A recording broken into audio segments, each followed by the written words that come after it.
Hey, good afternoon, and welcome back to Creatives in the Spotlight. I'm the show's creator and host, Paul Hurley. Now, today I've got Dakota Smitherman. Now, Dakota, you have kind of broke into the film industry at a young age. How old were you when you started making your own films? I've been making them for a while now, but I recently got really into it at the age of 14. Okay, age of 14. Well, you've got your own YouTube channel, and you write, film, direct, do the whole thing, and make your own films, right? Yeah. I've been following you a little bit on YouTube, and I'll have to say I'm impressed. I've seen some veteran directors out there not make as good a quality of film as you've made, so that says a lot. So, what are your dreams? What are you inspiring to do here?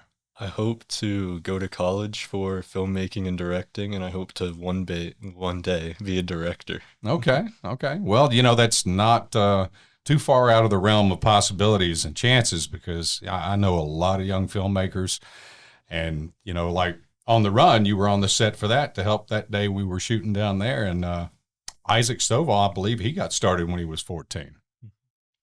And he's doing some really big things now. So as long as you keep following your dreams and pursuing it with the same gusto that you had to get into it to begin with, you're gonna make it.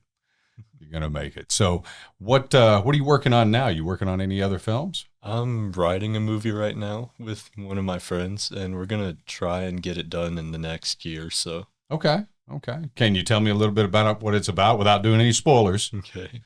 It's a comedy about these two guys, and they're getting kicked out of their house, so they need to find a way to pay the rent. And they go through a bunch of different ways, and they eventually find one that's really weird, but it works. Well, if it works, it works, right?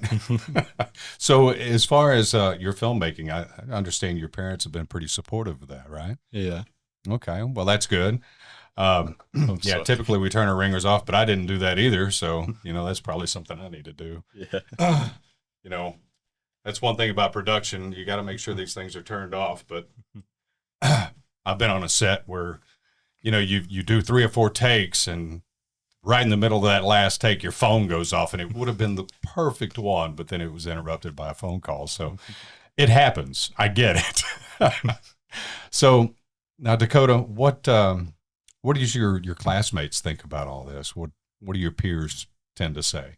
My classmates, they're really supportive of it. Some of them got kind of mad at me about it because, I mean, one of my short films was a project for school, and the Mhm. teacher said that they were lowering everybody else's grade because he really liked mine. Oh, wow. And he said that the 100s wouldn't be even. So they kind of got mad at me for that, but it's all right. Well, you got to be a little competitive, and if you're raising the bar, well, maybe they need to too. People tend to get envious, especially when you're successful, and don't take that to heart. Just well, like I do, I typically look over and say, "Hey, well, what can I do to help you?" Well, what do you think? What do you think the problem was with your film that didn't make it? 100. What do you think you need help with? Because in the end, we all want to help each other and be the best version of what we are and who we are. And we like being creatives. We like creating things that other people can watch and enjoy. And it's all about helping one another because, in all honesty, you can go to school for this and you can learn a lot. What I have seen in your videos, and all honesty, your shot angles and everything is it's right there.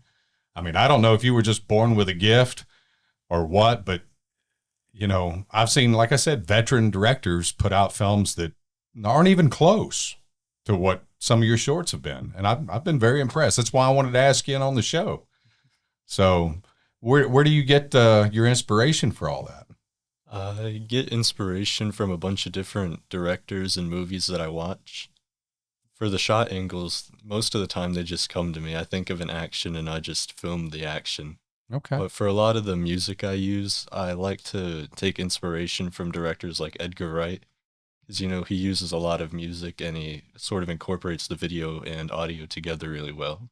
Yeah, and that's a really big thing. Now, just this couple of weeks ago, we had a sound guy in here and an editor, and sound makes a really really big difference in watching a film because, you know, you can see it, you can understand it, but music really sets the tone. It really does kind of enhance the horror or the suspense or the action. You know, you got to not only see it, but you got to feel it. And when you get that right tone of music to the right scene, it just makes it all click, fall in together. That's awesome. So you do a lot of your own editing. Yeah. So you pretty much do it all. Wow. That's awesome. You hear that, guys? This guy's a one-man band over here. And, you know, you don't see a lot of that. You see a lot of big productions. They've got guys over here doing this and guys over here doing this, but you're doing all of it and in front of the camera. So that's very impressive. Yes. So, guys, if you're looking for any talent out there, Dakota, you need to look him up and hit him up. Where can everybody follow you at?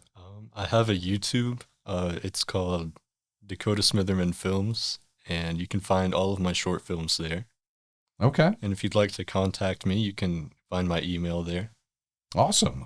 So we'll put that link there on the screen, and everybody can check it out and follow it. So what do you do apart from filming and stuff like that? You doing any kind of sports or anything in school? Or I make music. Oh, you make music. That's right. You got a little band, don't you? You're playing? Yeah. Yeah. What do you play? I play guitar and bass and sometimes drums. Wow. Yeah. My dad always told me, watch out for the drummers. They were trouble. You're not like that though. No. Okay. So where can we see some of your music or hear some of your music? I play a lot of shows locally. We don't really have anything original released yet, but we're working on writing stuff. Okay, so doing some cover band stuff, and you're working on some original stuff. Okay, well, yeah, we just had Tori Snyder in a couple of weeks ago, and she's written some of her original stuff, and it's on Apple Play. So as long as you keep pursuing it, you know, you're gonna live the dream, you know, and you know, just starting out, sometimes you have a regular job and stuff like that to kind of make ends meet and pay the bills. So what do you plan on doing apart from your creative? Are you looking at pursuing a trade or something like that you can fall back on?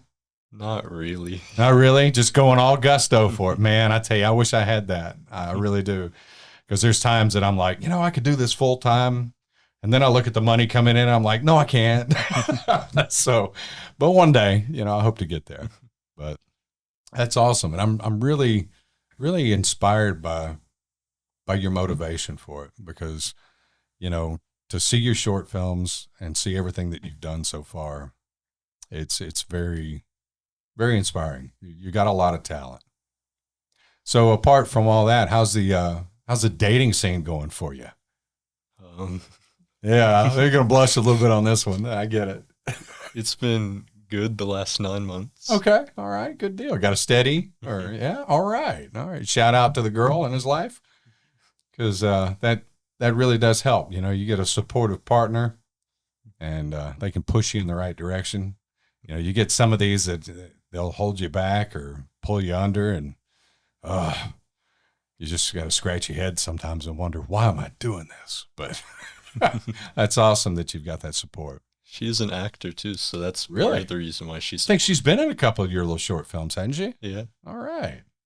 So, what does she want to pursue it full time? She's more into like theater and musical stuff, so she's probably going to go more to that. Okay. Yeah, I was recently asked to do a theater project, and I passed on it. I've done some theater in school, but I just don't have that kind of time to dedicate to a regular, you know, showing in a theater. So I just move on to film and jump in where I can. I got a couple booked the next few weeks, and it keeps me busy, but you know, it's fun, and it's kind of forever impressioning yourself and your character and immortalizing it in video. So, you know, it'll always be there. Is that kind of what you're doing? You're wanting to build a legacy? Yeah. I want something for, you know, my grandkids to see and hopefully say, that's my grandfather and he's really cool. Yeah. Yeah. Something that they can look back on and, you know, even that, like I tell everybody, even after you're dead and gone, you've always got that they can look back on. And for those few moments that you're on screen or hours even, depending on what part, you're living and breathing and doing what you enjoyed doing. And on top of that, they're getting to enjoy that as well. So it's kind of a way, I guess, your ticket to immortality. Hmm. So what else do you like to do apart from, acting, writing, directing? I like to watch a lot of movies. Yeah. Do you get like I do sometimes? You get into it and then you start watching the film and you start nitpicking it, like, oh, that's out of sequence, or oh, that sound level sucks, or oh, do you do that? Yeah. You kind of critique the films. I do too. It actually kind of ruined the whole movie going experience for me, because before I got into film, I never did that. Never. I never picked up on it. Never noticed it. Now I can notice every little thing, and it's like, oh, could have been so much better if they'd fixed that or they'd done this different. So I get that. I really do. So what else do you plan on doing in the near future? What you got plans for this summer? Not really much. Not really much. I plan to try and be and work on more movies. Okay. All right. You got a couple in the works. Mhm. All right. So what do you think that's going to do? What are your plans? You just going to put it on your YouTube channel, or? Put it on YouTube, hopefully submit to some festivals. Okay. Yeah, that's a big thing. Here in just a few moments, we'll take you around the studio here and you can check it out and see if later on there's something you want to film here, because we've got a lot of creatives that come in and shoot. And they've got a fantastic studio here. And that's kind of what the No to Art House Foundation is about. We want to bring in young creatives, give them a place that they can make their movie magic happen. And, even join the team if you want to, and kind of learn as you go, because I'm still learning. There comes a point where if you ever think you know it all, you haven't even begun to learn yet. So you gotta be open-minded and say, hey, I'm here to help. What can I learn? And just pick up on everything. Just be a sponge, absorb it all and use what you can. Yeah. That's awesome. Well, guys, we're going to take a short break. We'll have a word from our sponsors and we'll get back to you. Are you looking for a private photography studio? No to Art House has lights, sets, props, and an infinity wall, all under one roof at one low price. Book now for full access. Hey, and we're back. That was a word from our sponsor, the No to Art House, and where all the creatives come to make their dreams come true. So, Dakota, tell me a little bit about directing. You want to be a director. What directors inspire you? Which ones are you really following and kind of picking up their, or mopping up with their spilling, so to speak? I really like Edgar Wright and Quentin Tarantino movies. I like the feel that they sort of have. They kind of immerse you really well. Yeah, I love Quentin Tarantino films. Death Proof was really good, and several others. But what is it that you really want to kind of genre you want to follow? You're looking more action, horror, or? I like all the genres sort of equally, but comedy is probably my strong suit when it comes to writing. Okay. All right. So, and you've got a TikTok, right, where you did some stuff. So tell us a little bit about that. So I have a TikTok. I post some of my shorts there. It's called I'm Buzzkill, and I do a lot of stuff there. Okay. All right. So you've acquired quite a following there, I presume. All right. I've just reached about 10,000. All right. So you are putting some stuff out that's really being enjoyed and watched and talked about. That's awesome. And how old are you now, really? I've just turned 15. Just turned 15.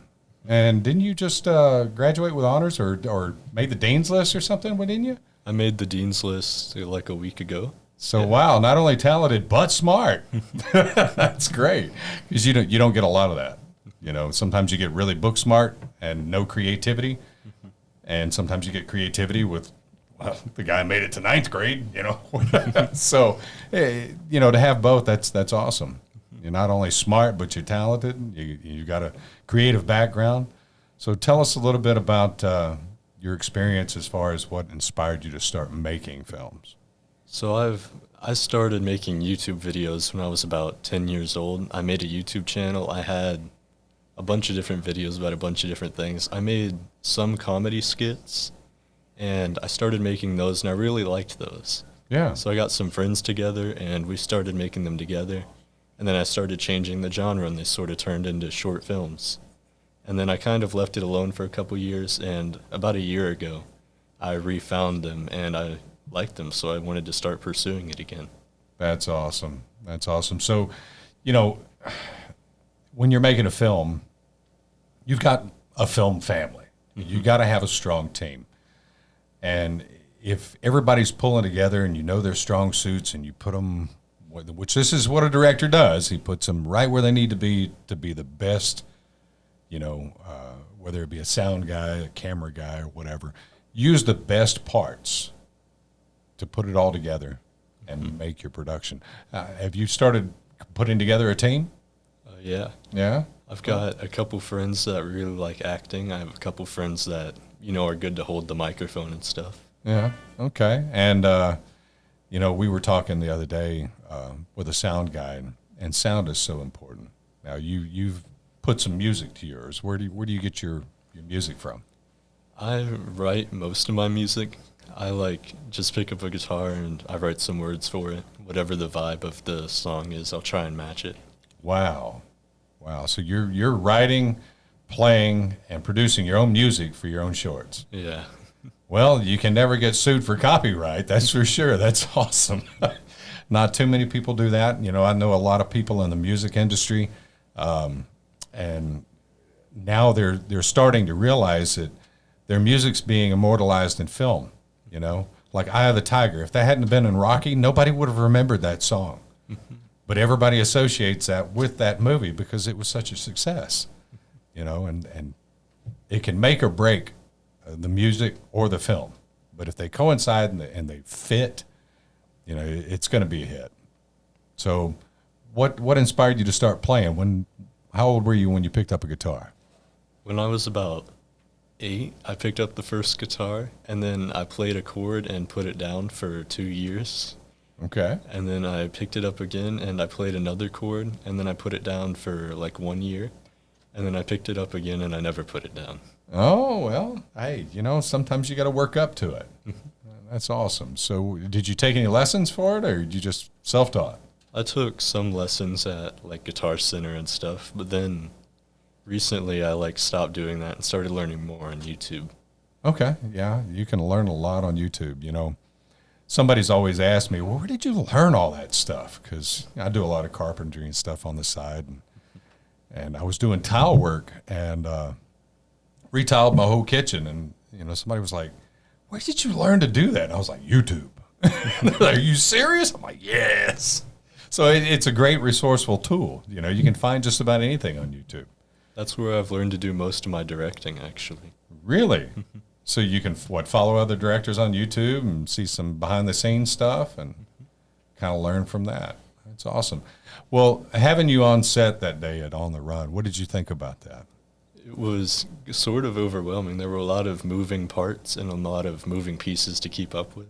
Yeah, there really is. You know, and being a director, you got to know which each one of those parts, but you got to trust the person that you put in that particular slot to do exactly what it is they need to do. And it's fun. It really is. I've done a little bit of behind the camera, beside the camera, in front of the camera. I've worn a few hats on set, you know, not toot my own horn, but I believe that if you're going to be successful in it, you need to know all the working parts, you know, and not just be, well, I'm an actor. Because if you get that mentality, you know, you're really going to limit yourself and you're not really enjoying it. A lot of people get into this thinking, you know, oh, I'm going to be rich, I'm going to be famous, blah, blah, blah. If you focus primarily on the end game, then you're not enjoying the game. You got to enjoy the ride altogether. You know, I look back the other night on just photos of different projects that I've been in, and I'm like, I did that, you know? And I got this sense of accomplishment, like, you know, for years I always dreamed about doing it. And now I'm sitting here going back through and looking at photo proof of I did this, and I did that. And one day you're going to get there, and you're going to be like, I'm living the dream. You know? I hope so. You will. I'm serious because I wish I had half the talent that you've got at your age. I wouldn't be sitting here now. I'd be in some big house somewhere, drinking a mimosa or something, you know, kicking back, waiting for the pool to, you know, get clean from the pool guy, you know. But if you start in it at an early age, and you keep pursuing it, and you don't let life's little mishaps kind of deter you or point you in a different direction, I believe you'll succeed. So I got a lot of faith in you. Thank you. And I'm going to try to bring you on a few more sets. I think we've got a couple of coming up in the next few weeks. Probably could use some help on set. So we'll definitely reach out to you and see what your schedule is. I know you're a busy young man and you've got things in the works. And but also if the parent schedule permits, because being underage, we definitely make it mandatory that your parents are on set, because it's just safer that way. And I've seen some where they just show up, drop their kids off, and leave, and it's like, what? This isn't a daycare. What the hell? you need to at least kind of overlook your kid, and I'm a strong supporter of that, And you'll get in that position one day where you're casting a film, and you're just going to have to tell the talent's parents that, as long as that child, and I say child, you're not a child, you're a young man, but if you're under the age of 18, you really need to have a parent or a guardian present. Yeah. Just to watch out for things, because at our age, we've been through things. We know what happens, and it's always kind of safe to follow that footstep and that footprint. So is there anything else you'd like to talk about, or any other inspirations or directors that you like to follow?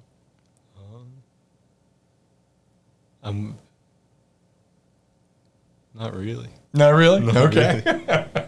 Well, man, I tell you what, I have really enjoyed our chat today. And it's always a joy working with you on set, and I look forward to doing that more. And I got to check out. You got to let me know when you're playing a gig so I can come out and root for you. I will. Check out your riffs there, man. So I used to play the guitar myself many years ago. My father and I played together. And after his passing, I put it down, and I haven't picked it up since. And that was 21 years ago. But I originally started playing the violin. So My mom plays the violin. really, that's interesting. Well, it's the very first instrument that I picked up and learned to play. And once I hit my teenage years, I put it down and picked up a guitar because it was just cooler. The chicks dug the guitar. So you don't really see a band jumping up on stage with a violin, unless it's country and then it's a fiddle. But, 9 times out of 10, if you've got a guitar, the chicks are going to dig you. Yeah. Well, Dakota, thank you again so much for coming. It's been a real pleasure. And like I said, I can't wait to see you on more sets. And I'm going to keep watching your YouTube channel to see what you're putting out. All right. All right, guys. Hey, be sure to like and subscribe. Check out Dakota on all his links. And I'm telling you, you guys need to keep an eye on him. Y'all take care, and we'll see you next week. Bye.